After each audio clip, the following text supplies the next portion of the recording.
ఇప్పుడన్నా కనీసం కళ్ళు తెరవండి. మనం ఏం చేసినాం, ఏమి ఇచ్చినాము, గడప గడపకు ఉంది సార్ మనం ఇచ్చింది ప్రతి ఒక్క సంక్షేమ కార్యక్రమం, అభివృద్ధి కార్యక్రమం.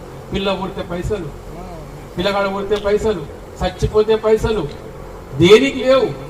ఒక ముసలవ్వకు పైసలు, పండుగలు వస్తే పైసలు, చేస్తే తిన్నింక పైసలు, బట్టలు, కానుకలు ఎన్ని లేవు, అన్ని మర్చిపోయినాం. వాడు చెప్పిన మాయ మాటలకు నిన్న చెప్పిపోయింది కదా, వాడు వచ్చిగా మాయిల్ పక్కిరోడు, ఏదో మైల్ పక్కిన అంట. ఎందుకంటే అందరికి మసిమూసి మరడకాయ చేసిపోతున్నాడు, కానీ ఏమి ఇచ్చింది లేదు ఇంతవరకు. దాదాపు 125 రోజుల ఇచ్చిండా ఏమన్నా? రైతు బంధు ఇచ్చిండా? 7,500 కోట్లు ఎక్కడ పోయినాయి? మన ముఖ్యమంత్రి కేసీఆర్ సార్ పెట్టింది ఎలక్షన్ అప్పుడు మనకు పెట్టిపోయిన రైతు బంధు ఎక్కడ పోయింది? 7,500 కోట్లు ఎలక్షన్ కంటే ముందు రైతు బంధు పడుతుండే.